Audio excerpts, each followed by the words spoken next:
Road किल कहानी की शुरुआत में हमें एक छोटा बच्चा दिखाया जाता है जो कि अपने घर में अपनी डॉग के साथ खेल रहा था। वो फ्रिज से कुछ सामान निकालता है और उसे खाकर वो जमीन पर ही छोड़ देता है। और कुछ देर बाद उसकी माँ जब वहाँ पर आती है तो ये देखकर वो बहुत ज्यादा गुस्सा करने लगती है। वो उसे गालियाँ देती है और जमीन पर पड़ा हुआ सारा खाना उसे जबरदस्ती खिलाती है। इससे वो लड़का काफी ज्यादा रोने लगता है और वो घर से बाहर भाग निकलता है और अपने कुत्ते के घर में जाकर छुप जाता है ताकि उसकी माँ उसे न ढूंढ पाए। अगली सुबह जब उसकी आंखें खुलती हैं तो उसे अपनी माँ के हंसने की आवाज आती है और जब वहाँ पर वो देखने के लिए जाता है तब उसकी माँ उससे कहती है कि उसने उसके दोस्त को उससे छीन लिया है। ये सुनकर वो हैरान हो जाता है और तभी वो पेड़ की तरफ देखता है जहाँ पर उसके कुत्ते को उसकी माँ ने बुरी तरह स्टैप करके लटका रखा था। ये देखकर वो बहुत ज्यादा रोने लगता है और उसे अपनी माँ पर बहुत ज्यादा गुस्सा आ रहा था। उसके बाद हमें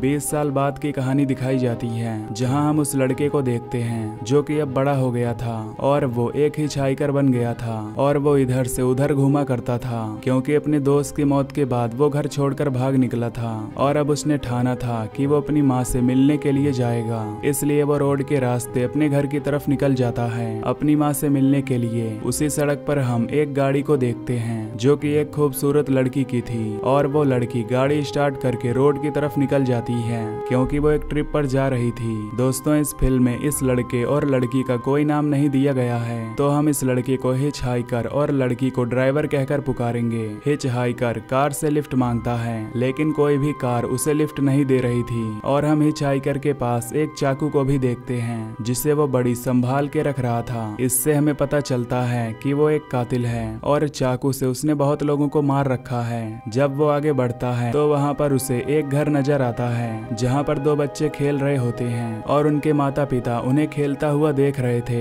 हिचहाइकर देखता है कि वो फैमिली बहुत ज्यादा खुश है और वो रिग्रेट करता है क्योंकि उसे इतनी अच्छी फैमिली कभी नहीं मिली। वो ड्राइवर लड़की जब वहाँ से गुजर रही होती है तो वो हिचहाइकर को देखती है और वो अपनी गाड़ी रोककर उससे एक जगह का पता पूछती है। हिचहाइकर उससे कहता है कि वो भी वहीं पर जा रहा है और वो उसे रास्ता बता देता है और लड़की उससे कहती है कि अगर वो वहीं पर जा रहा है तो क्यों ना वो उसकी गाड़ी में बैठ जाए। हिचहाइकर उससे पूछता है कि वो अकेली लड़की है तो क्या उसे उससे डर नहीं लग रहा तो वो उससे कहती है कि उसे वो एक अच्छा इंसान लग रहा है और उसे नहीं लगता कि वो उसे चोट पहुंचाएगा। ये सुनकर हिचहाइकर उसकी गाड़ी में बैठ जाता है और वो दोनों वहां पर जाने के लिए निकल जाते हैं। ड्राइवर उससे पूछती है कि वो वहां पर क्यों जा रहा है तो वो उससे बताता है कि बहुत साल पहले वो घर छोड़कर भाग गया था और उसे अपनी माँ की याद आ रही थी इसलिए वो अपनी माँ से मिलने के लिए जा रहा है। तब हिचहाइकर उससे पूछता है कि आखिर वो वहाँ क्यों जा रही है तो वो उसे कहती है कि कुछ पर्सनल रीजन है जिसकी वजह से वो वहाँ जा रही है।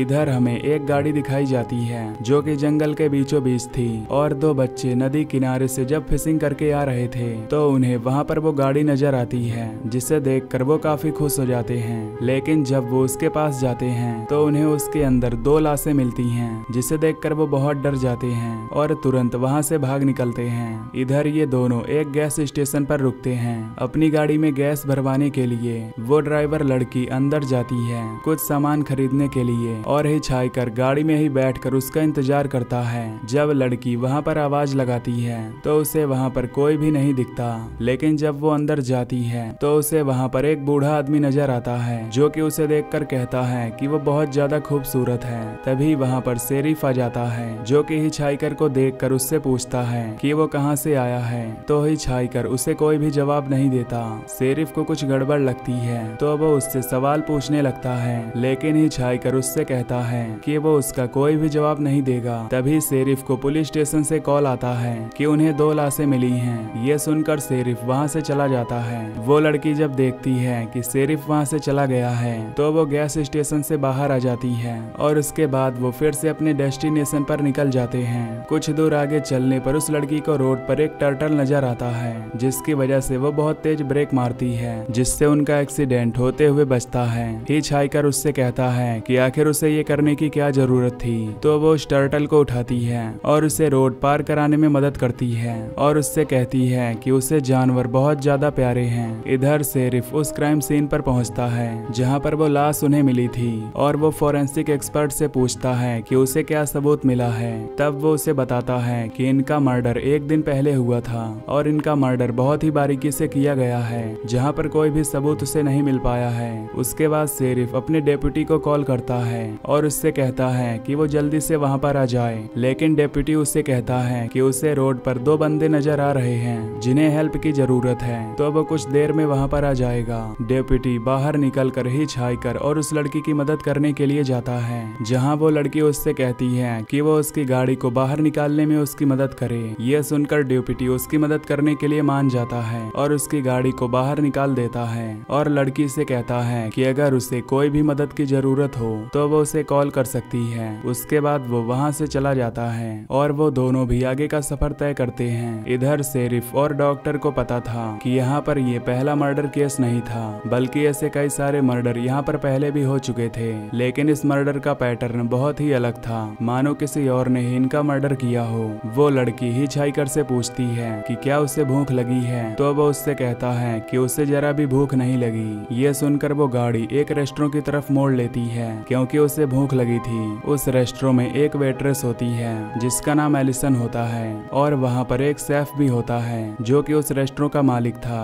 जब वो दोनों वहाँ पर आते हैं तब एलिसन उनका ऑर्डर लेने के लिए जाती है और वो दोनों उसे ग्रिल्ड सैंडविच लाने के लिए कहते हैं। इधर शेरिफ डेप्यूटी से पूछता है कि आखिर वो कहाँ पर रह गया, तो वो उसे बताता है कि वो 2 लोगों की मदद कर रहा था। शेरिफ उससे कहता है कि वो लोग कैसे दिखते थे, तब वो उसे उनका हुलिया बताता है, जिसे सुनकर शेरिफ हैरान हो जाता है और वो उससे कहता है कि कुछ देर पहले वो बंदा उसे गैस स्टेशन पर मिला था, यानी कि जरूर उसी ने वो मर्डर किए हैं और वही कातिल है। तभी उसे कुछ और मर्डर के बारे में पता चलता है जो कि उस गैस स्टेशन में हुए थे और ये सुनकर वो डेप्यूटी को वहाँ पर भेजता है और डेप्यूटी को वहाँ पर उस बूढ़े आदमी की लाश मिलती है। शेरिफ उससे कहता है कि अब तो कंफर्म हो गया है कि ये मर्डर उस लड़के ने ही किया है, तो वो जल्दी से जाए और उन्हें पकड़ कर लाए। इधर वो दोनों जब रेस्टोरेंट में होते हैं तो वो लड़की वॉशरूम में जाती है, जहाँ पर वो शेफ को भी बुलाती है और शेफ जब वहाँ पर आता है तो वो उसको टच करने लगता है। तभी वो लड़की उस पर हमला कर देती है और उसे बुरी तरह पीट कर उसे जान से मार डालती है। वो याद करती है कि जब वो छोटी थी तो उसका पिता बचपन में उसके साथ यही हरकत करता था और उसके बाद से ही जब उसे कोई टच करता है तो उसे बहुत ज्यादा गुस्सा आ जाता था, इसीलिए वो उस इंसान को मार डालती थी। इससे हम जान पाते हैं कि उस गैस स्टेशन वाले बुढ़े को भी इसी ने मारा होगा, क्योंकि वो उसे गंदी नजर से देख रहा था। उसके बाद वो लड़की बाहर आती है और वो दोनों वहाँ से निकल जाते हैं। इधर गैस स्टेशन में शेरिफ उस फॉरेंसिक एक्सपर्ट को लेकर आता है, जहाँ पर जब वो उस बूढ़े आदमी की लाश को देखता है तो उसे बताता है कि किसी शार्प ऑब्जेक्ट से इसे बुरी तरह पीटा गया है, जिसकी वजह से उसकी मौत हो गई है। इधर डेप्यूटी जब रोड पर जा रहा होता है तो वो उनकी गाड़ी को देख लेता है और वो उन्हें पीछे करके उन्हें रुकने के लिए कहता है, लेकिन वो लड़की ये बात जानती थी कि अगर वो रुक जाएगी तो वो पकड़े जाएंगे, इसीलिए वो तुरंत उसे चकमा देकर वहाँ से भाग निकलती है। हिचहाइकर उससे कहता है कि आखिर वो ये क्यों कर रही है। तब वो उससे कहती है कि वो बस चुप रहे और देखते रहे कि वो क्या करने वाली है। इधर वो वेट्रेस जब रेस्टोरेंट में अकेली होती है तो वो अपने मालिक को पुकारती है, लेकिन उसका मालिक उसे कोई भी जवाब नहीं दे रहा था। जब वो चेंज करने के लिए वॉशरूम में जाती है तो उसे वहाँ पर उसकी लाश मिलती है, जिसे देखकर वो जोर से चिल्लाती है और पुलिस को इस बारे में बता देती है। इधर उन दोनों को भागते हुए रात हो गई थी और हिचहाइकर उससे कहता है कि अब पुलिस वाले गाड़ी लेकर उनके पीछे पड़ने वाले हैं, क्योंकि वो लोग यहाँ पर पेट्रोलिंग करेंगे और उन्हें यहाँ से बाहर नहीं निकलने देंगे। वो उसे कहता है कि अगर वो चाहे तो वो उसे यहाँ से बाहर निकाल सकता है, लेकिन वो लड़की किसी पर भी ट्रस्ट नहीं करना चाहती। वो उसे एक सिगरेट देती है पीने के लिए और उससे कहती है कि वो बहुत ही बढ़िया सिगरेट है और खुद वो उस सिगरेट को नहीं पीती और बाहर फेंक देती है। हिचहाइकर ये देखकर हैरान हो जाता है और उससे पूछता है कि आखिर उसने ये क्यों किया। तब वो जोर से हंसने लगती है और तभी हिचहाइकर बेहोश हो जाता है, क्योंकि उसने सिगरेट में कुछ मिला रखा था। जब उसे होश आता है तो वो देखता है कि वो अभी भी भाग ही रहे हैं और वो उससे पूछता है कि आखिर उसने उसे क्यों बेहोश किया था। वो लड़की उसे बताती है कि वो उसके बातों से बहुत ज्यादा बोर हो रही थी और उसे शांति चाहिए थी, इसीलिए उसने उसे बेहोश कर दिया था। ये सुनकर हिचहाइकर अपना चाकू निकाल लेता है और उसकी गर्दन पर रखकर उससे कहता है कि वो जानता है कि वो बहुत ज्यादा चालाक है, तो वो सच बताए कि आखिर उसने उसे बेहोश क्यों किया था। ये सुनकर वो लड़की जोर से ब्रेक मारती है और उससे चाकू छीनकर उसके ही गले पर रख देती है। तभी वहाँ पर शेरिफ और डेप्यूटी आ जाते हैं तो वो उसके हाथ में चाकू थमा देती है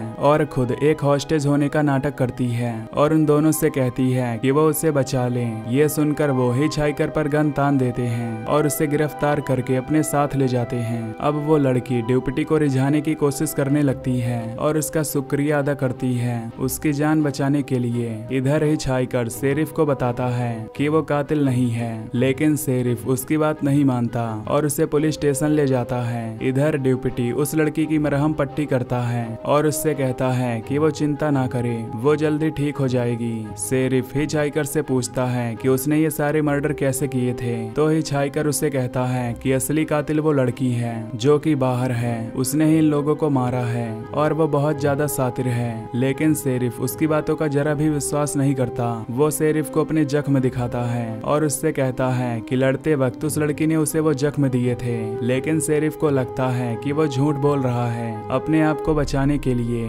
डेप्यूटी उस लड़की से पूछता है कि आखिर वो यहाँ तक कैसे पहुंची, तो वो उसे बताती है कि बचपन में उसका पिता उसका शोषण किया करता था और वो अपने घर से भाग गई थी और उसने कुछ दोस्त बनाए थे जहाँ वो लोग भी उसका शोषण करना चाहते थे, पर वो ये बात जान गई थी कि वो सुंदर है और मर्द उसे पाना चाहते हैं, इसीलिए उसे मर्द जात से ही नफरत होने लगी। ये सुनकर शेरिफ समझ जाता है कि उन सारे लड़कों को उसी ने मारा है और वो उस पर हमला कर देता है, लेकिन वो लड़की उल्टा उसे ही पीटने लगती है। वो अपने हैंडकप से उसका गला दबा देती है जिससे डेप्यूटी की मौत हो जाती है और उसके बाद वो अपने आप को छुड़ाकर वहाँ से भागने का सोचती है। इधर शेरिफ जब वो आवाजें सुनता है तो वो बाहर जाता है उसे रोकने के लिए, लेकिन तभी वहाँ पर हिचहाइकर आ जाता है जो कि शेरिफ को स्टैब करके जान से मार डालता है और ये देखकर वो लड़की उस पर गुस्सा करने लगती है और उससे कहती है कि वो उसका शिकार था। हिचहाइकर उससे कहता है कि इन लाशों को उन्हें ठिकाने लगाना पड़ेगा और जब वो उसकी गाड़ी की डिग्गी खोलता है तो उसके अंदर उसे उस फैमिली की लाश मिलती है, जिसे देखकर वो हैरान हो जाता है क्योंकि वो फैमिली उसे बहुत ज्यादा अच्छी लगी थी, लेकिन उस लड़की ने उन सबको जान से मार डाला था। वो ये समझ जाता है कि जब वो बेहोश हुआ था